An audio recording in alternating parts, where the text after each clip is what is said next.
Today we are going to do a session on music, performing arts, and or performative arts or acting. And we will also talk about dances, different types of dances.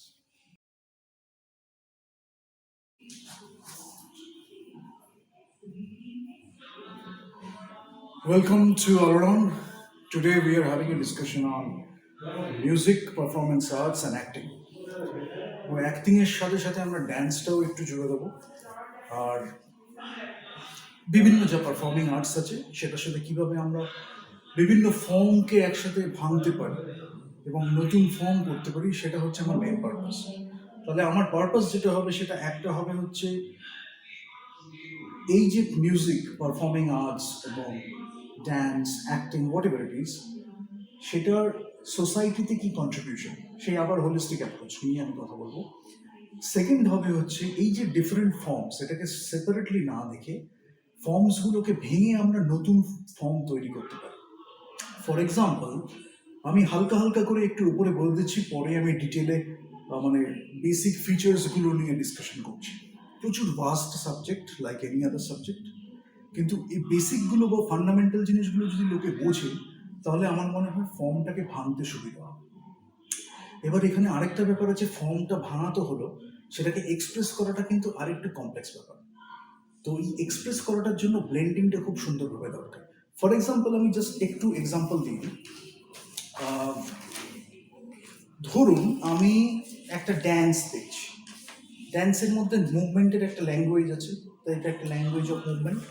এবার ধরুন আমরা পোয়েট্রির সাথে, poetry কী করছে, আমরা literature আর ওয়ার্ডসের একটা arrangement যদি আমরা সেরকমভাবে দেখি, আমাদের ইমোশনস, মুডস, ওয়ার্ডসের সাথে, সেটার সাথে আমরা মিউজিককে রাখতে পারি। স্পোকেন ওয়ার্ড পোয়েট্রি হতে পারে, রাইট?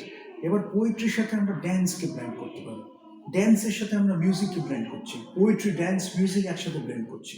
আমাদের গীতিনাট্য আছে, আমাদের শ্রুতি নাটক আছে। রবীন্দ্রনাথ ঠাকুর যেটা অনেক আগে চেষ্টা করেছিলেন, উনি বিভিন্ন যে ওয়েস্টার্ন ক্লাসিক্যাল মিউজিক শুনেছেন সেটার আদলে উনি তৈরি করার চেষ্টা করেছেন গীতিনাট্য। তো সেটা উনি একটা উপায় দিয়েছেন জনগণকে, যাতে তারা দেখে বুঝতে পারে যে এইভাবে দেখে করা যেতে পারে। ওনার যেটা ভালো লেগেছে, ওনার যেটা মনে হয়েছে হয়তো অডিয়েন্সেরও ভালো লাগতে পারে, সেটা তিনি অডিয়েন্সকে শেয়ার করেছেন, অডিয়েন্সের সাথে একটা ধরন। কিন্তু সেই ধরন দেখে আমরা এতটা সমৃদ্ধ হয়েছি, আজকে কিন্তু সেই ধরনে থেমে থাকলে হবে না। আমরা যদি জিনিসগুলোকে ভালোভাবে একদম ফান্ডামেন্টাল লেভেলে বুঝতে পারি, তাহলে কিন্তু আমরাও সেটাকে একটা প্রগ্রেসিভ আউটলুক নিয়ে সেটাকে ভেঙে নতুন একটা কিছু করতে পারি। কিন্তু আলটিমেটলি কী আছে, ওয়ার্ডস আছে, ড্যান্স আছে, মুভমেন্ট আছে, তারপরে আপনার ইমোশনস অ্যান্ড মুডস আছে, লাইট আছে, তারপরে আপনার এইগুলোর মধ্যে ব্লেন্ড করে কিভাবে আমরা রিপ্রেজেন্ট করবো, এক্সপ্রেস করবো, কমিউনিকেট করবো। ঘুরে ফিরে কোথায় চলে আসছে, এক্সপ্রেশন অ্যান্ড কমিউনিকেশন। অডিয়েন্সের সাথে আর্টিস্টের, আর্টিস্টের নিজের সাথে নিজের কমিউনিকেশন, এই যে যেটা হচ্ছে সেটাকে আমরা কনভে করছি। এইখানেই বলতে বলতে অ্যাক্টিং এসে যাচ্ছে, তারপরে আপনাদের মিউজিক বললাম, পারফর্মেটিং আর্টস হচ্ছে, এইগুলো আছে। এবার এই নিয়ে আমি বিস্তর অনেক কিছু লিখেছি, তবে আমি একদম ফিলোসফিক্যাল লেভেলেই ডিসকাশনটা করছি, ডিটেল আমি দিয়ে দেবো। এবং এইটা নিয়ে আমার ইচ্ছা আছে, আমি এই নিয়ে আলোচনা হচ্ছিল আমার বেশ কয়েকজনের সাথে, যে এই জিনিসটা নিয়ে আমি ভাবছি আরেকটা সিরিজ করে দেবো, যে performing arts, acting, music. Music নিয়ে তো আমরা আড্ডা কিছু করছি, ধরুন অ্যাক্টিং, থিয়েটার আর্টস, এগুলো নিয়ে যেগুলো আমাদের আছে সেগুলো নিয়ে আমরা যদি আরেকটু কন্টিনিউয়াস ডিসকাশন করতে পারি। এবার সেটা কিছু আমাদের প্রফেশনালদের সাথেও ডিসকাশন হবে, কিছু হবে আমরা যারা প্যাশনেটলি করছে তাদের জন্য। কেন আমার মনে হয় এখন এই প্রফেশনাল একটা তকমা নিয়ে এসে সেই প্যাশনেট ব্যাপারটাকে দেখা হয় না।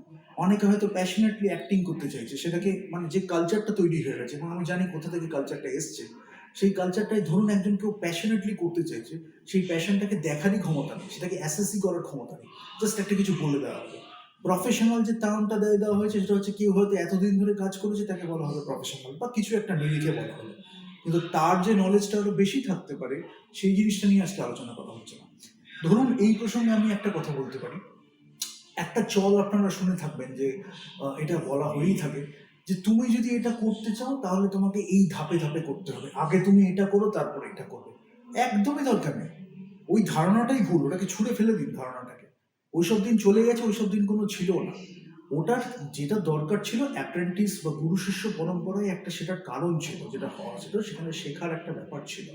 এখানে ধরুন যে আপনাকে কিছু শেখাতেই পারবে না, সেই শুধু পাওয়ারের ডাইনামিক্সের জন্য, একটা দম্ভের জন্য এটা করছে, তার আন্ডারে যদি আপনি দিনের পর দিন কাটিয়ে যান, তাহলে আপনার তো কোনো গ্রোথ হচ্ছে না, আর্টিস্টিক গ্রোথ, আপনার কোনো এক্সপিরিয়েন্সেরও গ্রোথ হচ্ছে না। র্যাদার আপনি যদি নিজে সেই কাজটাই ইনভলভ হন বা নিজে সেই ক্রিয়েশনটা করেন, তাহলে আপনি সেই এক্সপিরিয়েন্সটা থেকেও শিখবেন, সেই থিওরিটা ইমপ্লিমেন্ট করেও আপনি অনেক কিছু শিখবেন, রাইট? তো সেই জন্য নিজের যে চিন্তা শক্তি, নিজের যে ভাবনা শক্তি, এটাকে এক্সপ্রেস করাটা খুব প্রয়োজন।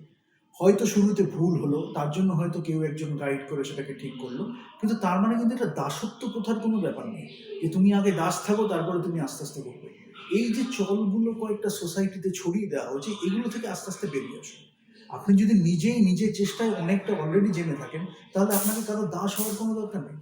রাদার আপনি নিজে একটা অন্য দিকে নিয়ে যেতে পারবেন মুভমেন্টটা।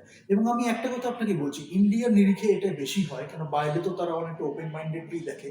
ইন্ডিয়ান নিরিখে এই যে এই স্টিগমা, তারপরে এই যে ডগমা, এইগুলো করে করে এমন হয়েছে না যে একটা আর্টিস্টকে তার সত্তার যে বিকাশ, সেইটা না করে এত ঠেলে দেওয়া হয় একটা পার্টিকুলার খোপের মধ্যে, তো তার ওইটা আর হয় না।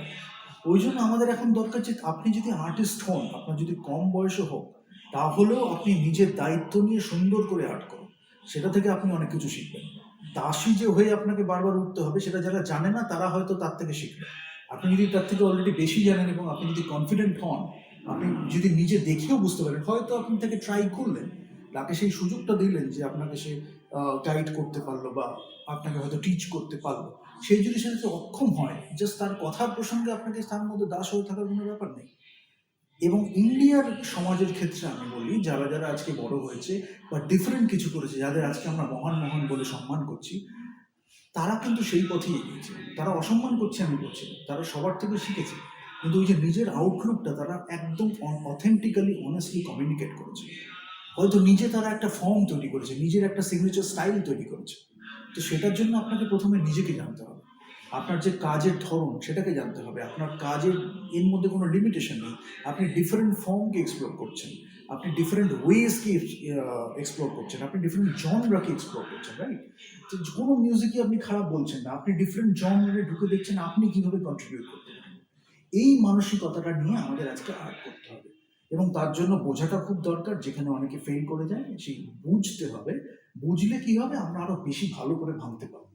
Just rebel without a cause হয়ে কোনো লাভ নেই। সেই কজটাও থাকা দরকার, আবার রেবেলের সেই এক্সপার্টিসটাও, আর চেষ্টা, উৎসাহ, কোয়েশ্চেন, রাইট কোয়েশ্চেন করার ক্ষমতা, এগুলো খুব দরকার। ঠিক আছে, এবার আমি চলে আসবো একটু বেসিক্সে। এইগুলো বললাম, এগুলো নিয়ে আমি ডিটেলসে যখন সিরিজটা স্টার্ট করব, তখন আমি এখানে নিরন্তর এইসব জিনিস নিয়ে আলোচনা করবো, কারণ এইগুলো নিয়ে আমি বেশি আলোচনা করি আর কি। ঠিক আছে, এবার অ্যাক্টিং নিয়ে প্রথমেই আমি একটু বলি। এই যে সুপারফিশিয়ালিটির ব্যাপারটা একটা চলে এসছে অ্যাক্টিংয়ে, আমার তো এদের অ্যাক্টিং ভালো লাগে না, সেটা আমার পার্সোনাল ব্যাপার, ভালো লাগেও নি। এরা রীতিমতো ভিক্ষা চাওয়ার মতো করেছে, কিন্তু তাতেও আমার অ্যাক্টিং দিয়ে আমার স্যাটিসফাই করতে পারেনি, কিছু দিয়েছিল পারেনি খুব একটা। তো জোর করে ওখানে আমি কখনো মানে প্রশংসাও করবো না যদি রিয়েলি ভালো না হয়। প্রশ্নটা হচ্ছে অ্যাক্টিং কি। এবার আমি একটু ইন্ডিয়ান কন্টেস্ট বলবো আর অ্যাকচুয়াল অ্যাক্টিং কি হচ্ছে। দেখুন, অ্যাক্টিং বলতে গেলে বিস্তর আলোচনা, সেগুলো নিয়ে আমরা আলোচনা করব, কিন্তু একদম বেসিক ওয়েতে আমি বলছি। ধরুন, অ্যাক্টিংয়ের সাথে সাইকোলজিরও একটা রিলেশন আছে। প্রথম যখন শেক্সপিয়ারের টাইমে ক্লাসিক্যাল অ্যাক্টিং হচ্ছিল না, ক্লাসিক্যাল অ্যাক্টিং, সেখান থেকে স্ট্যানিস্লাভস্কি যখন দেখছে, স্ট্যানিস্লাভস্কি কিন্তু একটা সাইকোলজিক্যাল ব্যাপারটা বুঝে গেছে। তো তখন হয়তো সাইকোলজি নিয়ে অতটা চর্চা হয়নি, কিন্তু ওনার যদি আপনি কাজকর্ম দেখেন, অ্যান অ্যাক্টর প্রিপেয়ার্স, এইগুলো, এই বইগুলো যদি আপনারা পড়েন, আরও বেশ কয়েকটা বই আছে, পড়লে আপনারা দেখতে পাবেন যে ওই যে ওভারঅল একটা প্রিপারেশন, সেইটা কিন্তু উনি তখন দেখছেন। হয়তো সেটা টার্মিনোলজিগুলো পরে আবিষ্কার হয়েছে, তারপরে সেখান থেকে যখন গ্রুপ থিয়েটার আসছে, লি স্ট্রাসবার্গ আসছে, এবং আরও অনেকে ছিল, আমাদের স্টেলা অ্যাডলার, এরা যখন ছিল, এরা বিভিন্নভাবে যখন করছে, আমি ডিটেলে একটা ডিসক্রিপশন দিয়েছিলাম আগে, আমি আবার লিখে দেবো। এরা যখন ডিফারেন্ট স্কুলস অফ অ্যাক্টিং করছে, মাইসনার করেছে, মাইসনারের রিপিটেশন টেকনিক, এইটা দিচ্ছি ওইটা দিচ্ছি, এভাবে রিপিটেশন টেকনিকটা, তো সেইগুলো আছে। তারপরে চেকঅপের আছে, মাইকেল চেকঅপ, যিনি অ্যান্টন চেকঅপের রিলেটেড। তো মাইকেল চিকপেরটা একটু বডি মুভমেন্ট বেশি, সেই মুভমেন্ট নিয়ে আমাদের কাজকর্ম হয়েছে। এগুলো নিয়ে আমি ডিটেলে অনেক লেকচার দিয়েছি, এবং আমি আরও যখন কন্টিনিউয়াস ডিসকাশন করবো, আমি ইন্ডিভিজুয়াল অ্যাক্টিং স্টাইল তুলে বা মেথড অ্যাক্টিংয়ের স্টাইল বা ধরুন অ্যাকচুয়ালি স্ট্যানিসলাভস্কি তো বলতো সিস্টেম, সেটাকে স্ট্র্যাসবার্গ বলেছে মেথড আর কি, নিজের মতো করে যেটুকুনি পেরেছে বুঝেছে। আবার স্টেলা অ্যাডলার একদম মানে কি বলছে, একদম পুরো ভেতরে ঢুকে টেক্সটটাকে বুঝে একদম আত্মীকরণ করে অ্যাক্টিং করে, সেরকম আছে। ইভানা চাবাক বলে একজন আছে যে ব্র্যাড পিটকে শিখিয়েছে, পাওয়ার অফ অ্যান অ্যাক্টর বলে একটা খুব সুন্দর বই আছে। এই বইগুলো যখন আপনারা পড়বেন তখন আপনারা দেখতে পাবেন যে কিভাবে ব্লেন্ড করে একজন আর্টিস্ট এক্সপ্রেস করছে থ্রু অ্যাক্টিং। তো সেরকম অনেকগুলো ব্যাপার আছে যেগুলো আমি ডিসকাস করবো ইন ডিটেল। এখন আমি বলছি কি, থিয়েটারের সাথে অ্যাক্টিং এর যে একটা সম্পর্ক আছে আমি বলেছি, এবং থিয়েটার থেকে অনেকে অ্যাক্টিং এ এসছে, সেটাও একটা দারুণ ব্যাপার হয়। কেন থিয়েটারে কেন ব্যাপারটা হয় সেটা আমি একটু বলি। অনেকে বলে থিয়েটার থেকে অ্যাক্টিং এ এসছে তার মানে ভালো, সেটা কেন হয়? অনেকে থিয়েটার থেকে অ্যাক্টিং এ এসছে, তারাও এমন কিছু ভালো অ্যাক্টিং করতে পারেনি।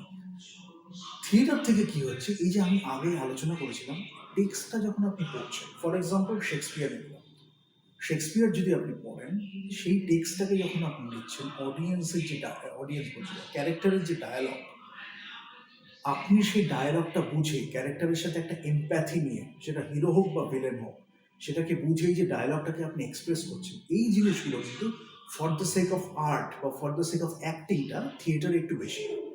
যার জন্য সেই চরিত্রটাকে বুঝে বা টেক্সটটাকে বুঝে, সেটা কনটেক্সট বুঝে বা সেটা সাবটেক্সটটা বুঝে যে পারফরমেন্সটা করা হচ্ছে, সেটা অটোমেটিক্যালি অথেন্টিক আর একটু বেশি হবে, এক্সপ্রেসিভ আর একটু বেশি হবে। সেটা শুধু হম্বি তম্বি দেখিয়ে দিলাম, আমাকে বড় থাকতে হবে, আমি একটু দেখিয়ে দিলাম, যে কোনো ন্যারেটিভ পৃথিবীর হয়ে যাক, আমি হিরোটাই বেছে নেবো, আমাকে হিরোই হতে হবে, সেই জিনিসটা থেকে এই জিনিসটা আলাদা হবে।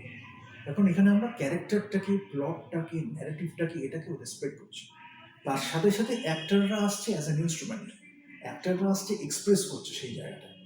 সেইখান থেকে এই ডিফারেন্সটা এত বেশি। এবং মুশকিলটা হচ্ছে, প্রবলেমটা কি হয়, প্রবলেমটা এখানে আছে একটা, এখানে আছে একটা, দুটো অ্যাক্টিংই থাক একসাথে, যাদের ওইটা বেশি তাদের একটু এত অ্যাগ্রেসিভ অ্যাটিটিউড বেড়ে গেছে যে তারা থিয়েটার থেকে সরাতে চাইছে। ফর এক্সাম্পল, থিয়েটারে একজন ভালো অ্যাক্টার, যে একটা ভালো অ্যাক্টার হতে পারে, তার অ্যাসেস করার ক্ষমতা নেই, তাকে ডেকে নিল নিজের কাছে, সে গেল, ভাবলো হয়তো কিছু শিখতে পারবে বা খ্যাতি সমৃদ্ধি কিছু একটা পারবে। এবার সে তো জানে না এরা মানে ভেতরে ভেতরে কি কি প্ল্যান করে। যাই হোক, সে পরে হয়তো জানলো, বা আমি আশা করি তার হয়তো সেটা হলো না। কিন্তু কি হবে, গ্র্যাজুয়ালি তার এমন একটা প্রসেসের মধ্যে দিয়ে সে যাবে, সে হয়তো বুঝতেও পারবে না, কারণ এত সাটলি আর স্মার্টলি এরা করে, যে থিয়েটারের সাথে তার কানেকশনটা আস্তে আস্তে চলে যাবে। মানে আজ থেকে 10 বছর আগে বা 5 বছর আগে তারা যে যে মানে মানে কি বলবো, একদম উৎসাহ নিয়ে, একদম মানে উদ্যম নিয়ে তারা যেটা থিয়েটার করতো, সেই ধরনের থিয়েটার বা সেই ধরনের একটা অ্যাক্টিং হয়তো তারা আজকে করতে পারছে না। বা ধরুন, যার একটা হিরো হওয়ার মানে ক্যাপাবিলিটি আছে, পোটেনশিয়াল আছে, যে তাকে সেই রোলটা দিচ্ছে, সে অ্যাসেসই করতে পারবে না। এক হতে পারে হিংসা, ইনসিকিউরিটি, তার নিজের ক্ষমতা নেই, কিন্তু সে বলতে পারবে না অডিয়েন্সকে যে তার সেই ক্ষমতা নেই, তাতে তার একদম মানে মান শান সব চলে যাবে। এইটা করতে গিয়ে ওই অ্যাক্টরের যে পোটেনশিয়ালটা সে অ্যাসেস করতে পারলো না, তাকে রাইট পোটেনশিয়ালটা, তাকে রাইট রোলটা দিল না, যেটা তার পোটেনশিয়ালটা মানে এনহ্যান্স হয়, রাইট? আরেকটা কি হলো, তাকে বিভিন্নভাবে ডিরেক্টলি আর ইনডাইরেক্টলি পুশ করতে থাকলো, ঠেলে ঠেলে এমন করে দিল, থিয়েটারের যে সত্তাটা তার মধ্যে ছিল সেটা হয়তো আস্তে আস্তে চলে গেল। তার হয়তো বুঝতে একটু দেরি হলো, পরে গিয়ে সে জানতে পারলো হয়তো এটাই হয়েছে। সেই জায়গা থেকে নিজেকে একটু বুঝতে হবে। মানে এটা হয়ে যাচ্ছে বললে তাল মিলিয়ে আমি এর সাথে ওর সাথে চলে গেলাম, সেটার থেকে আমার থিয়েটারের সত্তাটা অ্যাক্টিং ভালোবেসে করার একটা জায়গা, সেই যখন জায়গাটা আছে সেটাকে আমার বজায় রাখতে হবে, সেটা যেই হোক না কেন, ওইটা আমার ফার্স্ট বজায় রাখার, তারপরে আমার খ্যাতি সমৃদ্ধি যা কিছু আছে সেটা হোক, এটা লাইফের একটা পার্ট। কিন্তু থিয়েটারটি আমার ভালোবাসার অ্যাক্টিং এর জায়গা, সেই জিনিসটা আমাদের বুঝতে হবে। ঠিক আছে, এটা আমি হালকা করে একটু হিন্ট দিলাম, এটা নিয়ে ডিটেলে আরো বলবো পরে।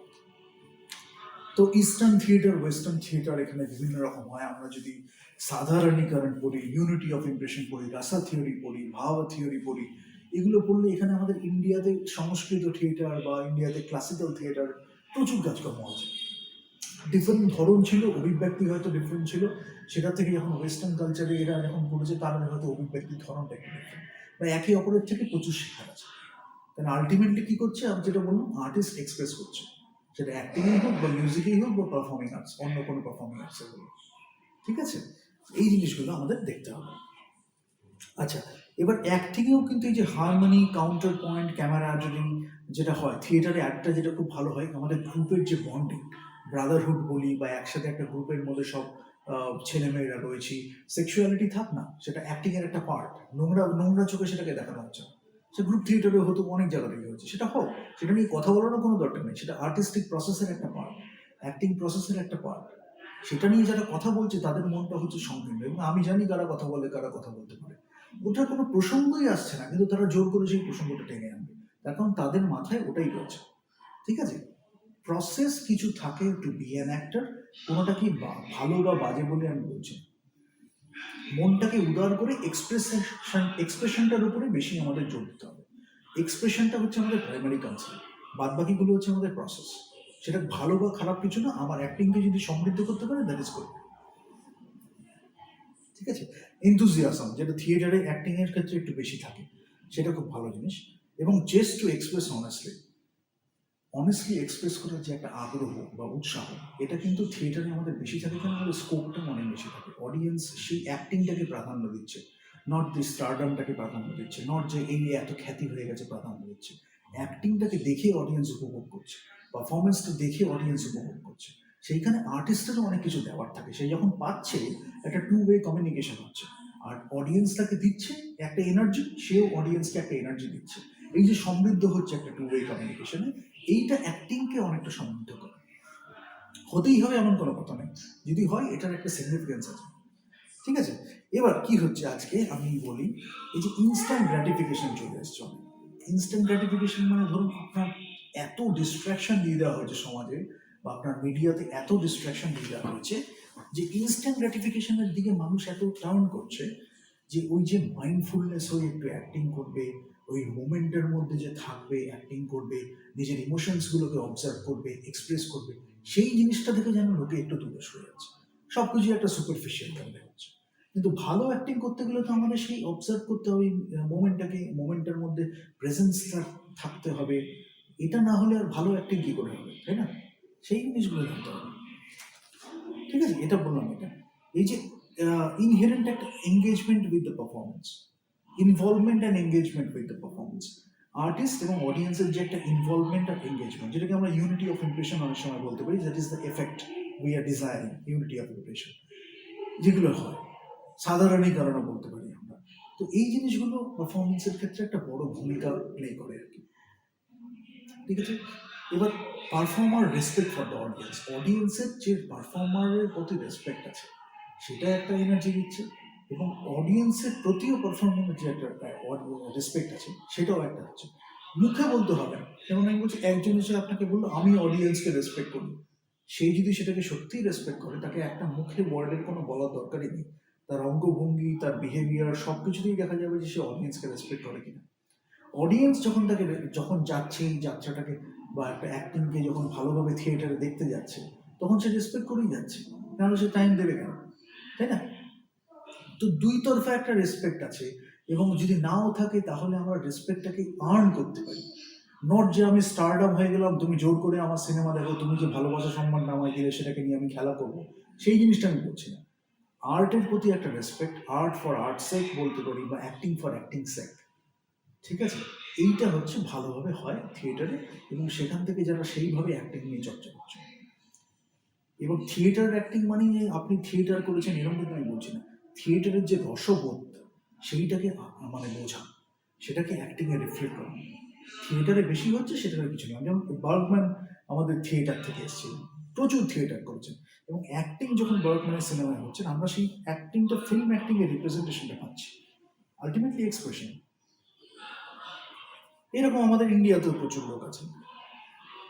আমি একটা জিনিস যেটা দেখছি, আমি সত্যজিৎ রায়ের সেশনটা নিয়ে যখন আলোচনা করবো, বা ডিটেলে যখন সেশনগুলো হবে, এইগুলো লোকে কেন বুঝতে পারে না, আমি সেই নিয়ে একটু আলোচনা করবো।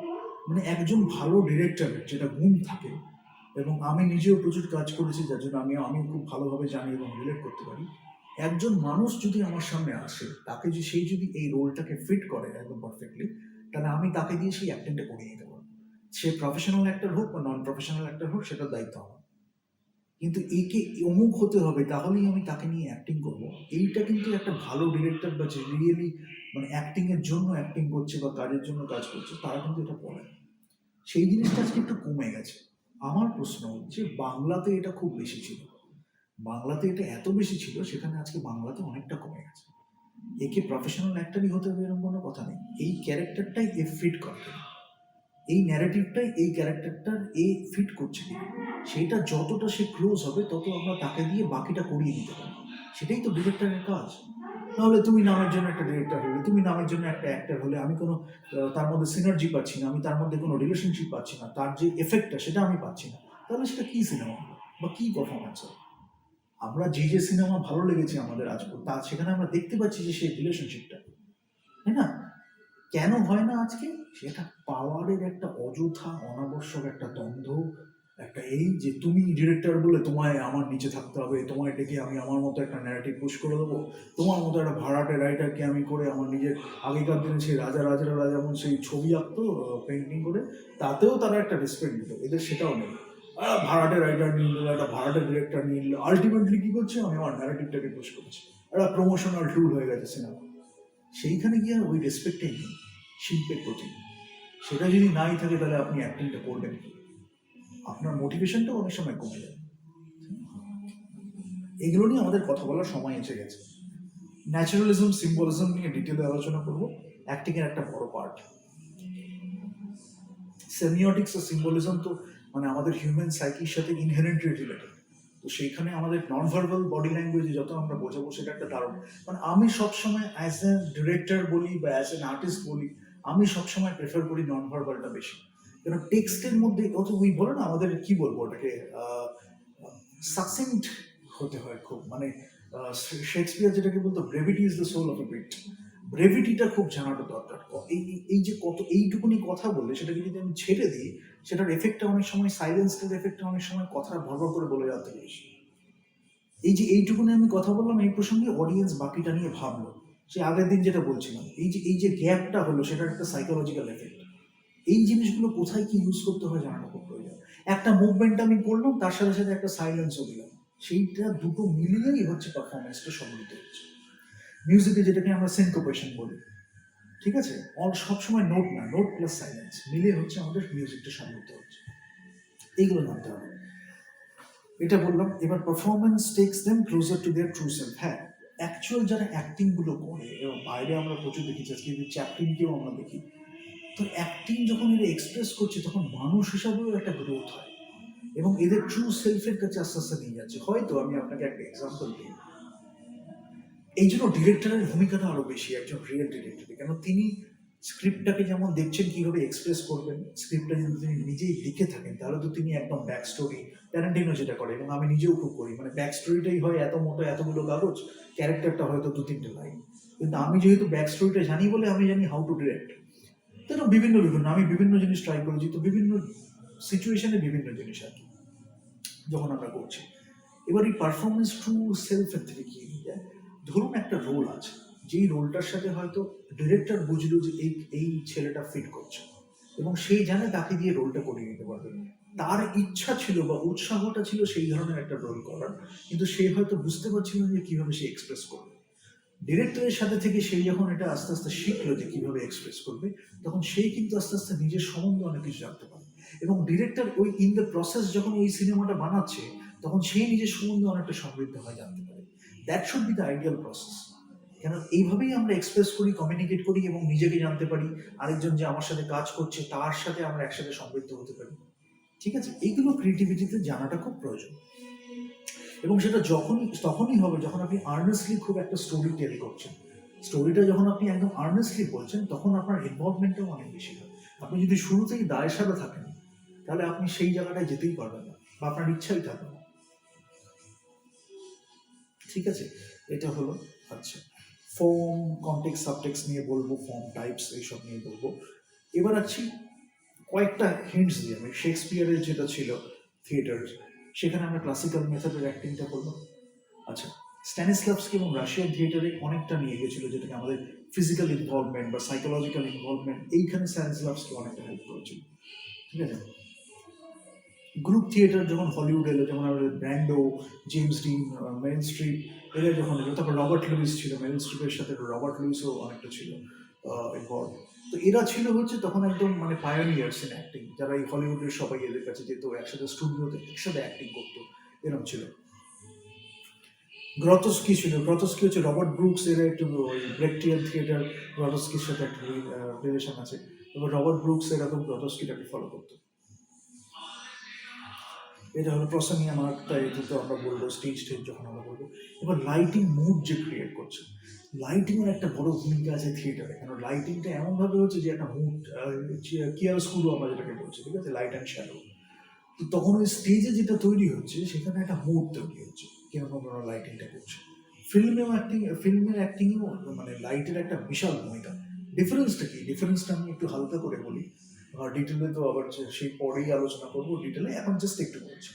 স্টেজে যেটা হচ্ছে লং শটটা একটু বেশি হয়, কেন স্টেজে যখন অডিয়েন্স একটা জায়গায় ফিক্স বসে আছে, ক্যারেক্টারগুলো তো মুভ করছে, লং শটটা বা একটু ভেরি লং শট, এগুলো এক্সট্রিম লং শট বলবো না, লং শটটাই বেশি হয়। বা এক্সট্রিম লং শটের কিছুটা হয়তো স্টেজের যদি দূরত্বে যারা আছে তাদের ক্ষেত্রে হলো, ওই জায়গাটা কিন্তু ফিক্সড। ক্লোজ আপের সিনটা কম, ক্লোজ আপটা নিজে অডিয়েন্স দেখছে। ওয়েরাজ ফিল্মে আমাদের সুযোগ যেটা আছে, মিড শট আছে, লং শট আছে, ক্লোজ আপ আছে। সো ডিফারেন্ট এক্সপ্রেশনটা কীভাবে দিচ্ছে। এবার ক্লোজ আপে যখন আসছে আমাদের ডিটেলিংটা আরও বেশি হয়ে যাচ্ছে, হালকা একটা টুইচ হচ্ছে মুখের মধ্যে, সেটাকে আমরা এক্সপ্রেস করছি অনেক কিছু বেশি, সেগুলো আমাদের ক্লোজ আপে এফেক্ট হচ্ছে, যেটা আমরা থিয়েটারে পাচ্ছি না। তখন লাইটিংটাও ডিফারেন্ট হবে। তারপর যেটা আগের দিন বলছিলাম যে হার্ড লাইট হলো না, সফট লাইট হলো না, ডিফিউজ লাইট হলো, সেটার উপরে মুড ডিপেন্ড করে, কতটা কন্ট্রাস্ট হলো তার উপরে মুডগুলো ডিপেন্ড করে। এইগুলো আমাদের জানতে হবে, মিজ-এন-সাইন আছে, এগুলো জানতে হবে, ঠিক আছে। এবার হচ্ছে লাইভ অডিয়েন্সের সবসময় একটা ভূমিকা থাকে, এই নিয়ে আমি অনেক কিছু বলেছি, কারণ লাইভ অডিয়েন্স একটা এনার্জি দেয়, ওই একটা কমিউনিকেশন হয়ে যায়, তো সেটা সবসময় অনেক সময় পারফরমেন্সটাকে সমৃদ্ধ করে। এই জন্য অনেকে থিয়েটারটা বেশি পছন্দ করে, কারণ লাইভ অডিয়েন্সের একটা আলাদা এনার্জি আছে, এবং অনেক সময় যে অ্যাপ্লসটা হচ্ছে না, কেউ হয়তো দেখালো না, সেই অ্যাপ্লসটারও একটা এনার্জি আছে। তো economy of movement and expression, সেটা আমরা বলতে পারি, কতটা এক্সপ্রেস করবো কতটা করবো না, এগুলো সব এক্সপিরিয়েন্সের সাথে সাথে আসে। আর যত আপনি ভালোবেসে বুঝবেন, তত ভালো কাজ যত দেখবেন, তত এগুলো আপনার মধ্যে ডেভেলপ করবে, পার্সপেক্টিভস আছে। এবার সেট থিওরি দিয়ে যদি আমি বোঝাই, ধরুন প্রচুর একটা বড় ফিল্ড, একটা ভাস্ট ফিল্ড হচ্ছে অ্যাক্টিং, তার মধ্যে আজকে যেটা হয়ে গেছে, এই আজকালকার বেশি যে সিনেমাগুলো হচ্ছে, এর একটা একদম ছোট একটা সাবসেট, সেটা হয়ে গেছে অ্যাক্টিংকে রিপ্রেজেন্ট করা হচ্ছে। অ্যাক্টিং, এই নামগুলো এত চালানো হয়েছে, অ্যাক্টিং হয়তো একটা বিশাল ব্যাপার, কিন্তু যারা সেই বিশাল ব্যাপারটা জানে তাদের হয়তো হেয় করা হচ্ছে। ওই ছোট গণ্ডিটার মধ্যে এদের কয়েকটা প্রসেস আছে, ওইতে যারা তাল মেরে থাকছে তাদের তো আমার উন্নতি হবে, তাদের সাথে আমি থাকবো, ওইটাকেই বলা হলো অ্যাক্টর। আমি যেটা বারবার এমফাসিস করছি সেটা হচ্ছে অ্যাক্টর বা অ্যাক্টিং, এটা কিন্তু একটা বড় ব্যাপার, পার্সোনালিটি ডেভেলপমেন্টে, ক্যারেক্টার ডেভেলপমেন্টেও অনেক হেল্প করে, এবং সেটার অনেক তর্ক বিতর্কের ব্যাপার আছে, কিন্তু আমি বলছি সেখানেও হেল্প করে।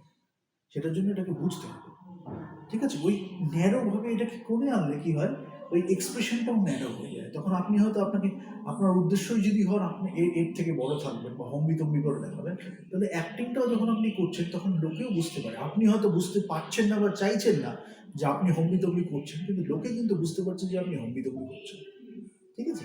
ওটা একটা টাইমের পর আর চলে না। আচ্ছা, কেন হয়, এবার আমি একটু ইন্ডিয়ান কনটেক্সটে বলি যে কেন হয়। এখানে আরও প্রচুর আছে, আমি সব কিছু আজকে এত বলছি না, এটা আস্তে আস্তে বলবো।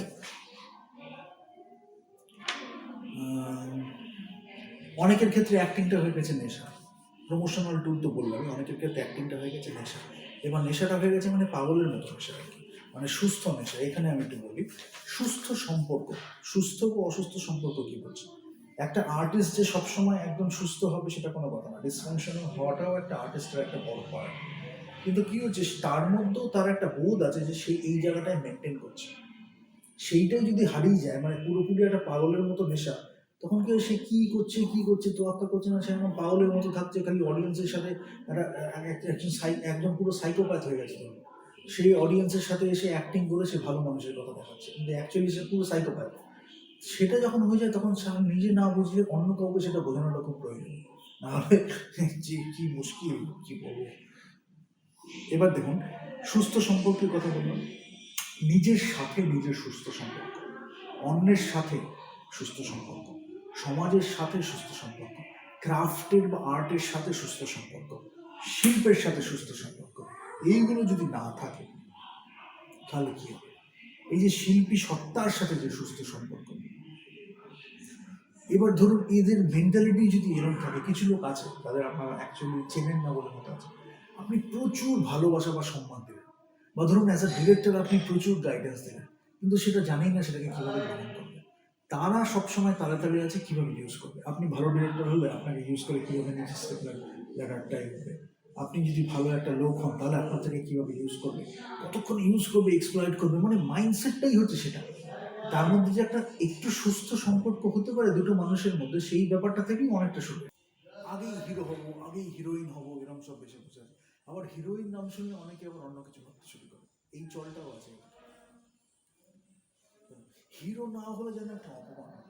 মানে ধরুন যেটা আমি বলছিলাম, যেটা হয় যে এই একটা ন্যারেটিভ রয়েছে, এইখানে আমাকে হিরো হতেই হবে, আর আমি যদি পয়সা ঢালি তাহলে তো হয়েই গেল না, আমাকে হিরো হতেই হবে। মানে হিউমিলিটি আমার সেটাও নেই যে এই ক্যারেক্টার, এই ন্যারেটিভটায় যদি আমি হিরো না হই, এই রোলটায় যাই, তাহলে হয়তো সেটা আমার ন্যারেটিভের ক্ষেত্রে বেটার হবে, বা স্টোরিটা বলার ক্ষেত্রে হয়তো সেটা আমার একটা বেটার অ্যাক্টার হিসেবে যদি আমি রেসপেক্ট করি, সেটা হয়তো একটু বেটার হবে। সেইটা বোঝার ক্ষমতাই নেই, ক্ষমতা থাকলেও সেটা ইচ্ছাই নেই। মানে আগের থেকে ন্যারেটিভটা দেখলেই এরকম, ন্যারেটিভ হলো এরকম এরকম একটা, তো সেগুলো থাকলে যেটা হয় আর কি। এবার তার থেকে